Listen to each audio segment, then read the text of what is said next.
On this Friday night, internal documents obtained by Global News on the controversial Paul Bernardo prison transfer. The email trail showing Corrections Canada staff concerns and what they knew before the victims' families. A march on Jerusalem. We cannot allow this to happen. As Israeli politicians prepare to debate controversial judicial reforms. Life in plastic inside a Canadian Barbie museum. Barbie has changed what Barbie is. Barbie isn't just that girl next door. Will moviegoers look beyond the doll's decades of baggage? Plus, the life of legendary crooner Tony Bennett. Smile, though your heart is aching. Remembering one of the most beloved voices in music history. Global National with Farah Nasser. Good evening to you. Thanks for joining us. We begin tonight with a Global News exclusive. New details of what was taking place behind the scenes as one of Canada's most notorious serial killers was transferred out of a maximum security facility. Global News has obtained dozens of internal government documents that show both the timeline and the communications trail behind Paul Bernardo's transfer to a medium security prison in Quebec. The documents show Correctional Service Canada staff knew about the transfer and anticipated the public relations fallout. But the victims' families didn't find out until Bernardo was on the road to his new cell. David Aiken joins us now with how this all unfolded. David. Well, Farah, the new documents show that Paul Bernardo learned on April 6th that his application to get into a medium security prison had been approved. The correctional officer who gave Bernardo the news emailed a colleague right after doing so to discuss when the families of Bernardo's victims would be told about the transfer. Government censors have blacked out their names, but not the message. According to Correctional Services Canada rules, the families are not told until after the transfer is complete. Oh, good, the first officer writes. I was worried the circus would begin prior to the transfer. Nope, the second officer replies. He'll be assigned to someone else by the time it hits the fan. But the documents show officials were able to exercise one bit of discretion under the rules. A victim service officer was allowed to make what Correction Services Canada referred to as a heads-up call to the families on the morning of the offender transfer. And so, on May 29th at 8:44 a.m., a prison van with a single prisoner, Paul Bernardo, left Millhaven Maximum Security Institution in Kingston, Ontario. Then, that victim services officer started to place those heads-up calls, reaching the family's lawyer at 9:08 a.m. This was the first moment the families learned of the transfer, literally as it was happening. At 1:30 p.m., Bernardo arrives at La Macasa Medium Security Institution in Western Quebec. By 1:48 p.m., the victim services officer is doing a second round of phone calls to the families and their lawyer, and is now able to tell them the name of Bernardo's new prison. The Correctional Services Canada review released Thursday concluded that the transfer was done by the book, with all the rules and regulations followed, including respecting the privacy rights of the offender. But in a letter to Correctional Services Canada, the lawyer for the victims, Timothy Danson, argued the bureaucrats got the balance wrong and the families should have had a chance early on to object to the transfer. In 100% of the cases, he wrote, the decision favors the offender's privacy rights over the public interest. In the wake of all this, the rules changed Thursday. By order of the Minister of Public Safety, families of victims will now be told of transfer requests the minute an offender asks for one. Farah. David Aiken in Ottawa. Thank you for that, David. A retired RCMP officer has been charged with foreign interference. He appeared in a Quebec court today. I think part of the issue that's happened.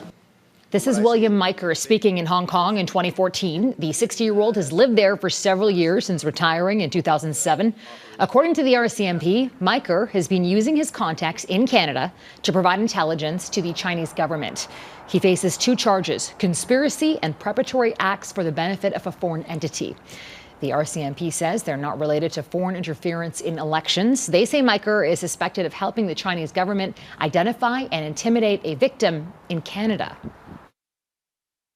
The criminal allegations that he's currently facing are alleged to have taken place between 2014 and 2019, so 7 years after his employment with the RCMP. The RCMP says there could be more arrests in the coming weeks. And there are new signs that the BC port strike could be ending. The union representing longshore and warehouse workers says it will hold a meeting Tuesday to recommend its members accept the terms of a tentative deal. If it's ratified, the agreement would end the labor dispute that shut down the province's port for 13 days. The disruption stalled billions of dollars in goods. There are more grim signs of the impact of climate change south of the border. Summer temperatures continue to soar to new extremes, and it's not just on land. Jackson Proskow reports on the desperate measures to keep cool. The desert heat has turned dangerous. When you open like an oven, that's what it feels like. In Phoenix, unrelenting temperatures have killed at least 18 people in recent days. Emergency room doctors are filling body bags with ice to cool down critically overheated patients. This is reserved for the sickest of the sick. I've worked a couple day shifts the last few days and probably used it 3 or 4 times.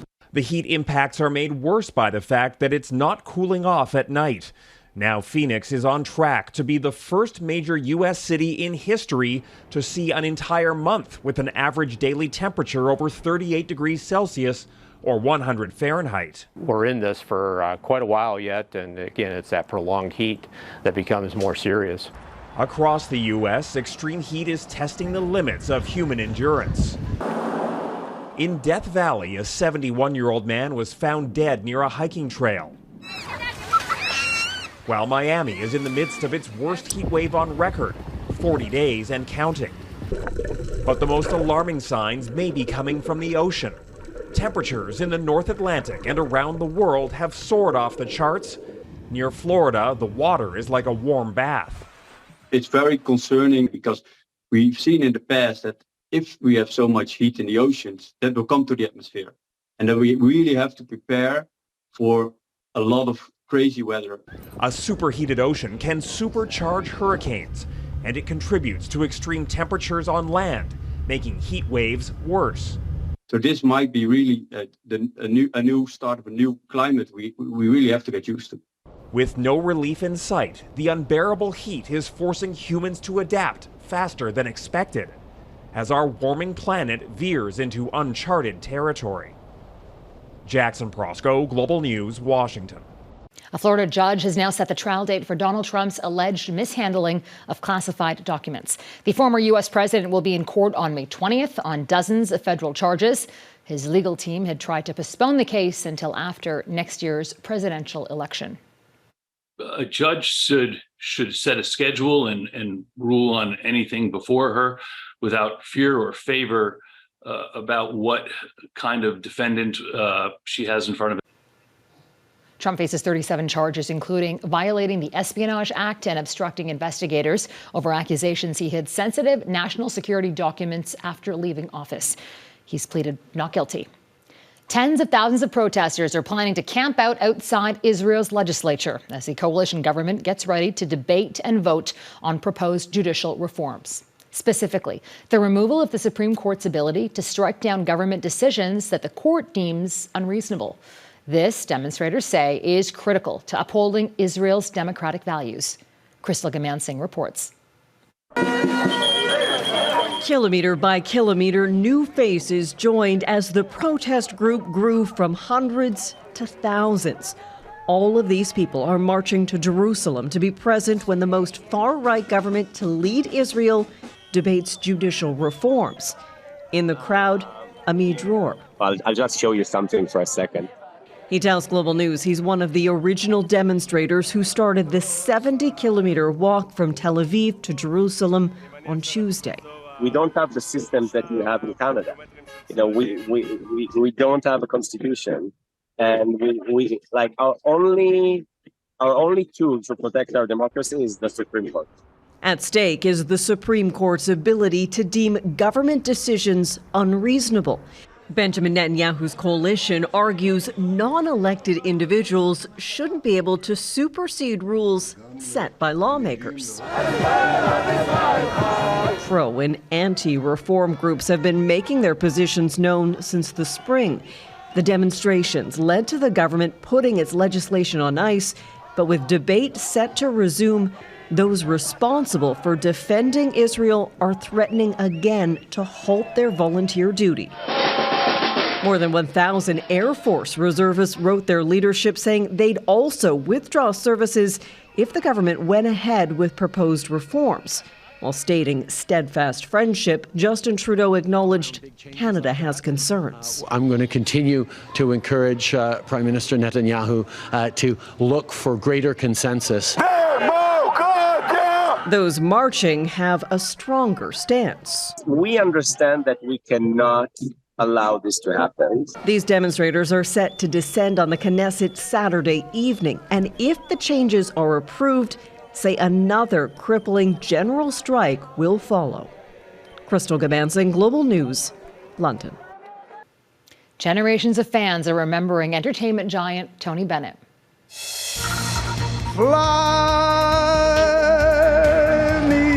Coming up, the life and legacy of the man behind that rich voice.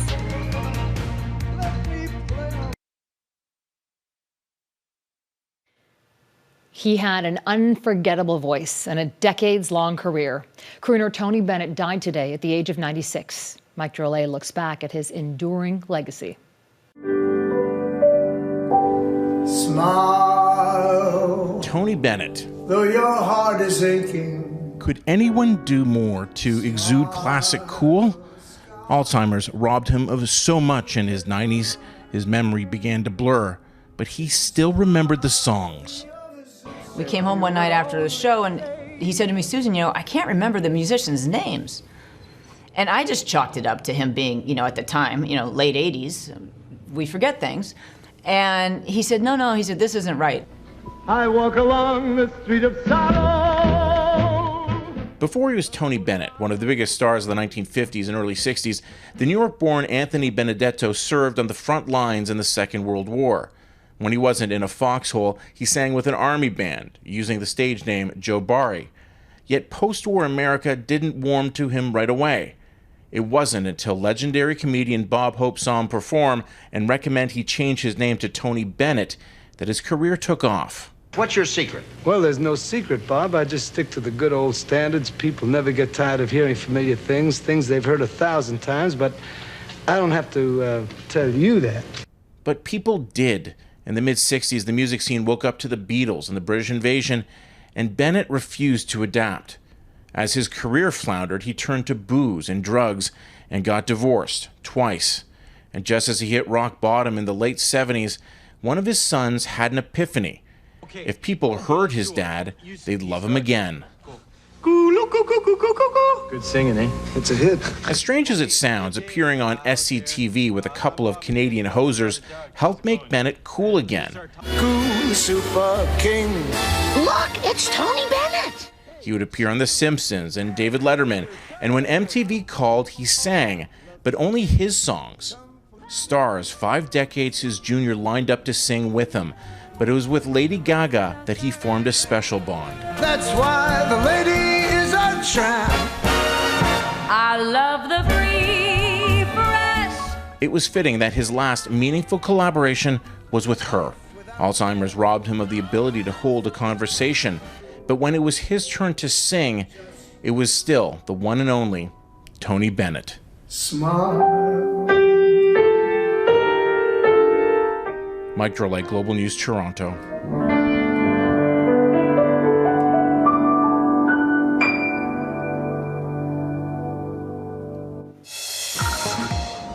Still ahead, I speak with Olympic gold medalist Stephanie Labbe about Canada's chances at the Women's World Cup.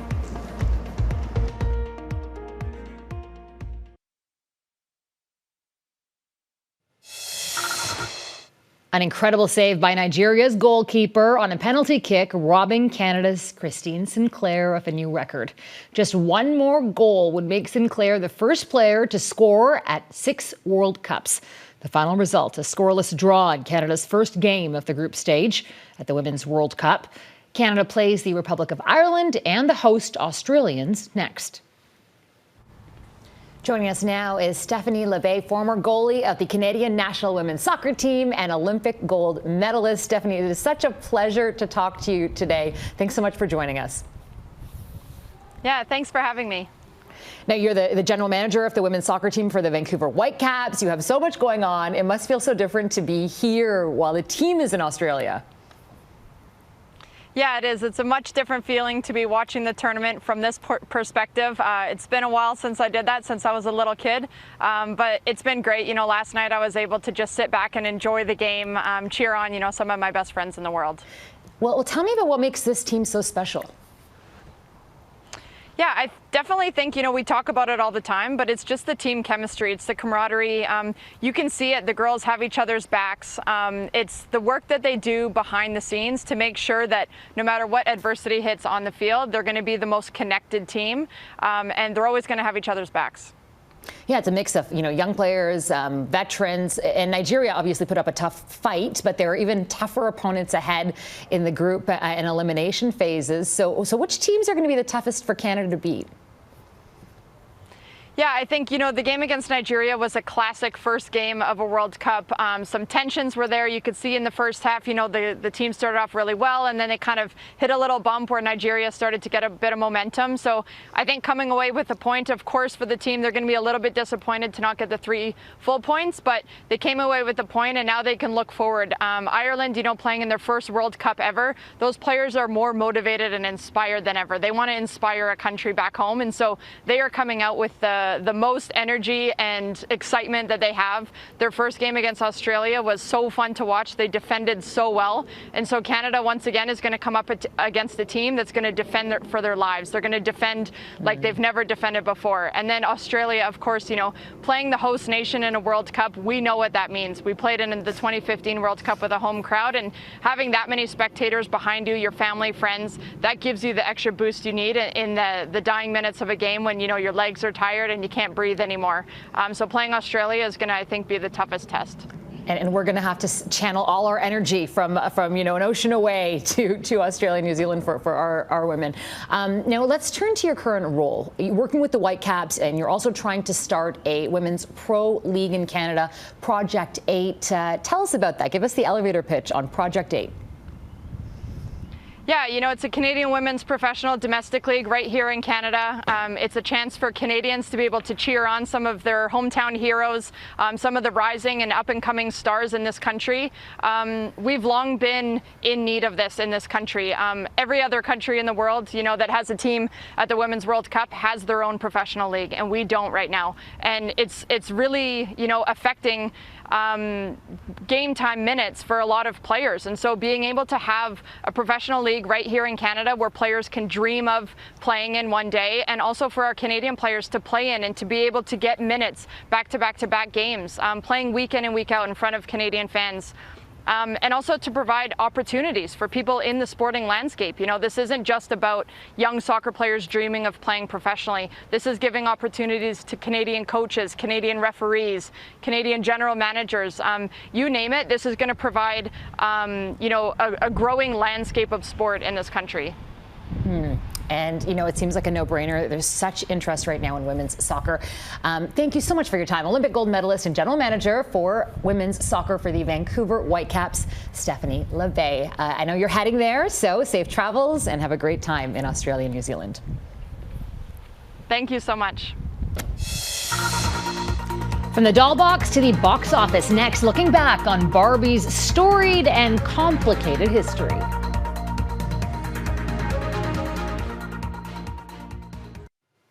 One of the biggest blockbusters of the year has hit theaters. Barbie has come to life 64 years after she was invented. But the doll comes with a complex legacy. Taria Isri has more on her rebrand in the real world. Hey, Barbie. Barbie is more than a toy, even a movie. It's a giant blowout party with all the Barbies and planned choreography and a bespoke song. You should stop by. She's part of history. And Elizabeth Condris has every chapter covered. The collector runs a Barbie museum nestled in an Ottawa suburb. The very first one they issued. Showcasing the famed doll through the decades. Condris got her first one at 9 years old. That my parents gave me. And that was Barbie's little sister from the mid-60s. And has already added new dolls to her exhibit, inspired by the highly anticipated film.